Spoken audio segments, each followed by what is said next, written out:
Hello guys, कैसे हो आप सभी को नमस्कार। तो आज हम क्लास 10th का simple set two Sanskrit Sanskrit 2024 के एग्ज़ाम प्रिपरेशन 2024 के एग्ज़ाम में जो क्वेश्चन आएगा, क्योंकि देखिए गाइस 100 नंबर का संस्कृत विषय होता है और टोटल 500 के एग्ज़ाम में 100 नंबर का संस्कृत पूछा जाता है। तो आपको संस्कृत सब्जेक्ट पर भी हाई स्कोरिंग के लिए ध्यान देना होगा, ठीक है। तो इसी को देखते हुए हम जो है सो आज आपके सामने एक सेट लेके आए हैं।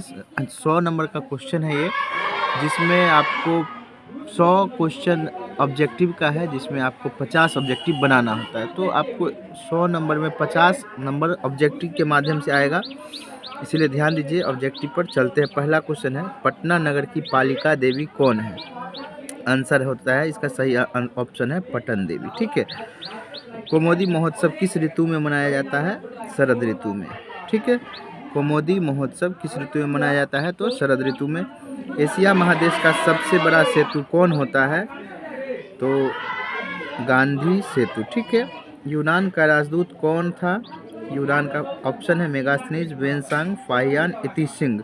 यूनान का राजदूत था मेगास्थनीज। मनुष्य को कौन नष्ट कर देता है? मनुष्य को नष्ट करता है आलस। अगला क्वेश्चन है, अलस कथा अंतर्गत मिथिला में कौन मंत्री थे? ठीक है, अलस कथा के अंतर्गत मिथिला में कौन मंत्री थे? तो बीरेश्वर। जब अलसशाला में आग लगी तो कौन भाग गया था? आलसी। मैत्रेयी का वर्णन किस उपनिषद में मिलता है? ठीक है, तो बृहदारण्यको उपनिषद में, ठीक है। अब अगला क्वेश्चन है, विजय भट्टारिका किसकी पत्नी थी? ऑप्शन है चंद्रादित्य, चंद्रगुप्त, चंद्रकिशोर, चंद्रशेखर। तो क्वेश्चन नंबर 9 का आंसर हो जाएगा चंद्रादित्य। अथर्ववेद में कितनी महिलाओं का वर्णन है? तो कुल 5। अथर्ववेद में 5 महिलाएं थी, उनका नाम था यमी, अपाला, उर्वशी, वागाम्भीर्नि, इंद्राणी। विजयांका का समय क्या था? विजयांका किस काल की थी? 8वीं सदी। अंत्येष्टि संस्कार कब होता है? मरणोपरांत, ठीक है। गोदान किस संस्कार का मुख्य कर्म है? गोदान तो विवाह के साथ अक्षर आरंभ।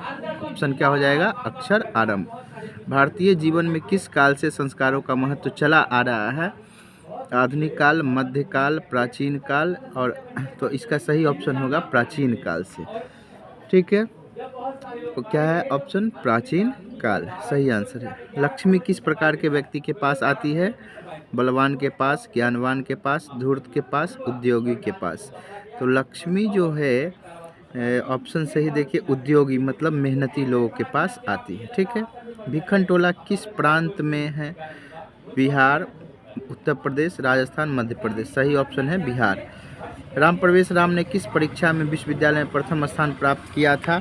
तो इसका सही आंसर हो जाएगा, राम प्रवेश ने किस विद्यालय में प्रथम स्थान प्राप्त किया? इसका सही आंसर है केंद्रीय लोक सेवा परीक्षा में, ठीक है, डी नंबर। स्वामी दयानंद का जन्म कब हुआ था? तो 1924, 1914, 1824 में हुआ था। स्वामी दयानंद का जन्म 1824। स्वामी दयानंद के बचपन का नाम क्या था? तो मूल शंकर था। 19 क्वेश्चन हुआ है, 100 क्वेश्चन आप लोग को भी कंप्लीट करवाएंगे।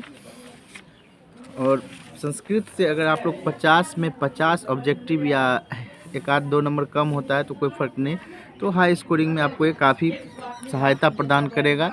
और वीडियो पसंद आए ना दोस्तों, तो वीडियो चैनल लिंक को शेयर अवश्य करिएगा, और पसंद आए तो सब्सक्राइब भी अवश्य करिएगा। स्वामी दयानंद ने किस नगर में आर्य समाज की स्थापना की? सही आंसर है देखिए, ऑप्शन है कोलकाता, मुंबई, पटना, चेन्नई, ठीक है। स्वामी दयानंद ने किस नगर में आर्य समाज की स्थापना की? तो मुंबई। व्याघ्रपथिक कथा किस ग्रंथ से संकलित है? व्याघ्रपथिक कथा किस ग्रंथ से? हितोपदेश से। कहाँ से? हितोपदेश से।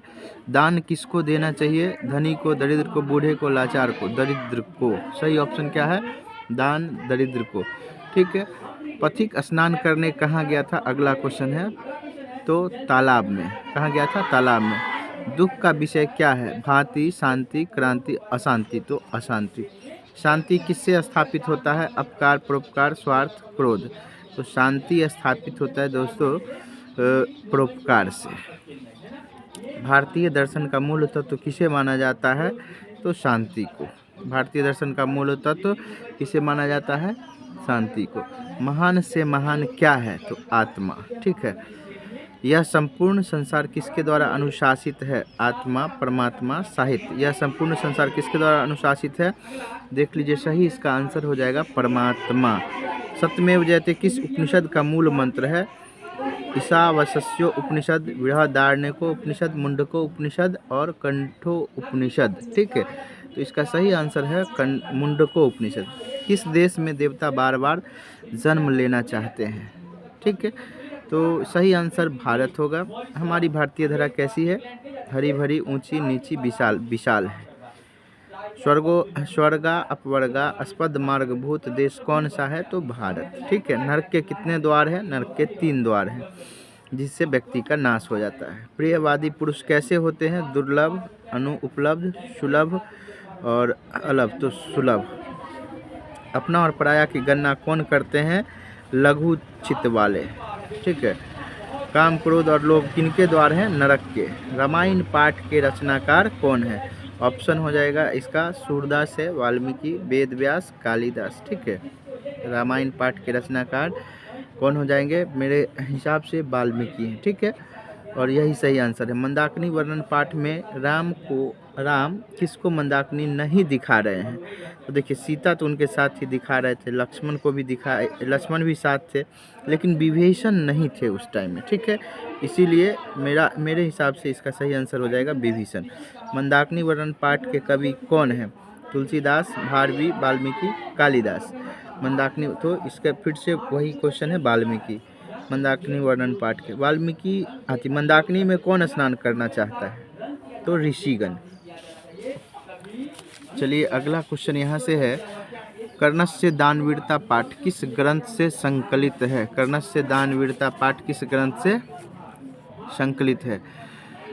कर्णभार रूपक, प्रतिमा नाटक, पुराण और बाल भारत से। तो देख लेते हैं, कर्णस्य दानवीरता कर्णभार रूपक। महाभारत में किस लेखिका का उल्लेख मिलता है? गार्गी, मैत्रेयी, सुलभ और यमिका। ठीक है, तो इसमें आंसर है, सही आंसर है सुलभ। कर्ण किस देश का राजा था? कर्ण अंग, मगध, मिथिला, काशी। अंग का राजा था कर्ण। अर्जुन किसके पक्ष से युद्ध करता है? तो पांडवों के पक्ष से। ठीक है। आर्यभट्टियम किसकी रचना है? आर्यभट्ट की। महर्षि यास्क द्वारा रचित ग्रंथ का नाम क्या है दोस्तों? निरुक्त, सुलभ, न्याय दर्शन, चरक संहिता। तो इसका सही आंसर हो जाएगा निरुक्तम। न्याय दर्शन के प्रवर्तक कौन है? न्याय दर्शन के प्रवर्तक हो जाएंगे गौतम। न्याय दर्शन के प्रवर्तक। घर की लक्ष्मी कौन होती है? स्त्री होती है। चरक संहिता क्या है? आयुर्वेद शास्त्र है। चरक संहिता क्या हो जाएगा? आयुर्वेद शास्त्र। कर्मकांड के रचनाकार कौन है? तो गौतम है। अगला क्वेश्चन है, मुनिये किस विभक्ति का रूप है? तो चतुर्थी। मुनिये भवते में कौन सी विभक्ति होती है? भवते में हो जाएगा आपको सही आंसर चतुर्थी। पिता किस शब्द का रूप है? तो पिता पितृ शब्द का हो जाएगा। क्या हो जाएगा? पितृ शब्द का। अस्माकम किस शब्द का रूप है? अस्मद का। नदीम पद का मूल रूप क्या है? नद, नदी, सरोवर, नदीम। नदी शब्द का मूल रूप हो जाएगा, ध्यान दीजिएगा, नदीम का मूल रूप हो जाएगा नदी। राजन शब्द का प्रथमा बहुवचन रूप क्या होगा? तो राज्ञाम हो जाएगा। ठीक है, 1 मिनट। क्वेश्चन नंबर 56 में है, राजन शब्द का प्रथमा बहुवचन रूप क्या होगा? तो राजना। क्या हो जाएगा? राजना। राजन शब्द के षष्ठी बहुवचन का रूप क्या हो जाएगा? तो राज्ञाम। वही के योग में कौन सी विभक्ति होती है? वही के योग में पंचमी विभक्ति हो जाएगी। पृक्षति किस लकार का रूप है? पृक्षति लट लकार का। नमंती का मूल धातु क्या है? नमंती का मूल धातु नम हो जाएगा। तिष्ठति में मूल धातु क्या है? अस्था है। अस्थि का मूल धातु क्या हो जाएगा? तो अस्थि का मूल धातु, ध्यान दीजिएगा, अस्थि का मूल धातु आस हो जाएगा। ठीक है, उसके बाद अगला क्वेश्चन है, अघनन, हनन होना चाहिए। अघनन में कौन सी धातु है? ठीक है, क्वेश्चन नंबर 63 में तो हन, हन मतलब होता है मारना। ज्ञा धातु के लट लकार का रूप कौन सा हो जाएगा? तो ज्ञा मतलब है मालूम होना, तो जानती, जानाती। चलिए अगला क्वेश्चन, दा धातु के लट लकार, दा धातु के लट लकार उत्तम पुरुष, दा धातु के लट लकार उत्तम पुरुष एक वचन का रूप कौन सा है? दास्याम। अ प्लस ए कार के बाद ऐकार, अ प्लस ऐकार के योग से कौन सा वर्ण बनेगा? देखिए ऑप्शन है ए कार, ऐकार, ओकार, औकार। सही आंसर हो जाएगा ये। सम जोड़ अर्थ क्या हो जाएगा? समर्थ। ठीक है। एक जोड़ अपि क्या बनेगा इसका? एको अपि। क्वेश्चन ध्यान दीजिएगा 68 का सही आंसर ऑप्शन एको अपि, एको अपि। इसमें सही ऑप्शन आपका हो जाएगा एको अपि ये। ठीक है।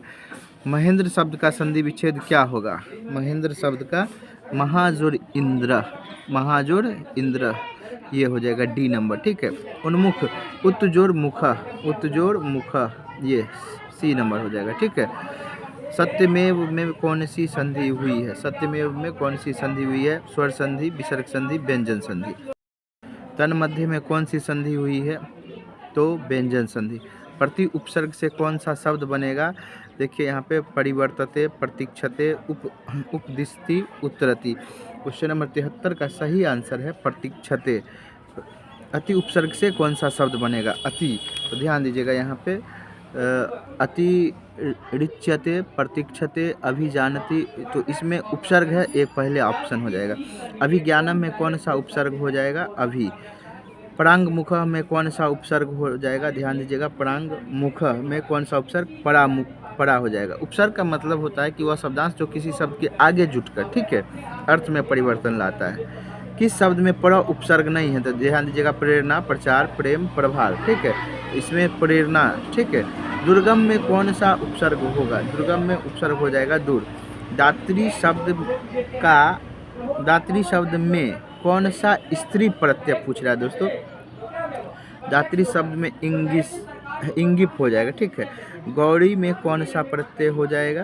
क्वेश्चन नंबर 18 का सही आंसर हो जाएगा ये इंगिप। मयूर शब्द से कौन सा स्त्रीलिंग बन जाएगा? स्त्रीलिंग रूप मयूरी। रघु जोड़ अन क्या बनेगा? राघव। क्या बन जाएगा? राघव। क्री जोड़ तुमन के योग से कौन सा शब्द बनेगा? क्री जोड़, ध्यान दीजिएगा यहाँ पे क्रेतुम, क्रीडतुम, कृतितुम, करतुम। क्वेश्चन नंबर 83 का सही आंसर कृतितुम। ठीक है। किस शब्द में दा प्रत्यय नहीं है? दा प्रत्यय एक दा, ज्ञान दा, धन दा, बहुधा। सही आंसर ये हो जाएगा, इसमें दा प्रत्यय नहीं है। लघु जो तमम में कौन सा प्रत्यय होगा? ठीक है। तो इसमें तम प्रत्यय। कर्म कुशल में कौन सा समास होगा? कर्म में कुशल। क्वेश्चन नंबर 86 का सही आंसर देखिए द्वंद्व, द्विगु, बहुव्रीहि, तत्पुरुष। अगर समास पढ़ना हो तो एक बार आप लोग जरूर कमेंट करिएगा, हिंदी या संस्कृत में हम जरूर बनाएंगे इसका वीडियो। क्रमधारय समास का उदाहरण बताना है। तो क्रमधारय में क्या है? यतु, यतु, युर्गम, चित्रग्रीवः, प्रतिगृहम, महावीरः। तो 27 का हो जाएगा महावीरः। वृक्षापतितः का विग्रह वृक्षात पतितः क्या हो जाएगा इसका? वृक्षात, बी नंबर आंसर हो जाएगा। ठीक है। उसके बाद माता पितरों का विग्रह तो माता च पिता च। ठीक है। माता च। देशभक्ति का विग्रह देशाय भक्ति। ठीक है। क्वेश्चन नंबर 90 का सही आंसर ए नंबर ऑप्शन है। द्विगु समास का उदाहरण तो पूर्व पद संख्यावाचक देख लीजिए सप्ताह। सही आंसर है। किस समास में सभी पद प्रधान होते हैं? सभी पद प्रधान तो द्वंद्व समास में। अपदान कारक में कौन सी विभक्ति? तो पंचमी विभक्ति। दो वस्तु के अलग होने में कौन सी विभक्ति? पंचमी विभक्ति। बिना अवयव के योग में कौन सी विभक्ति नहीं होती है? ध्यान दीजिएगा चतुर्थी विभक्ति। क्रिया विशेषण में कौन सी विभक्ति होती है? ध्यान देना है तृतीया। रुच धातु के योग में जब कोई वस्तु अच्छी न लगे तो उसमें किस विभक्ति सूत्र का प्रयोग हो जाएगा? रुच धातु के योग में रुच्यार्थ किस विभक्ति सूत्र का? ठीक है। इत्तम भूत लक्षणे जब मतलब कोई लक्षण के वजह से किसी की पहचान हो तो इसका सही आंसर होगा अयम जटाभि तपसः गायते। इसके बाद कुंडलाय हिरण्यम में पूछ रहा है रेखांकित पद में कौन सी, कुंडलाई में कौन सी विभक्ति, आई जहाँ भी देखिएगा चतुर्थी, ठीक है। विवाह किरनाय, तो इसमें भी चतुर्थी विभक्ति हो जाएगा, ठीक है। तो आज के वीडियो में इतना ही। धन्यवाद दोस्तों। अगर इस तरह का सिंपल सेट आप लोग को पढ़ना हो तो ज़रूर कमेंट करिएगा और एक बार सब्सक्राइब अवश्य करिएगा। धन्यवाद।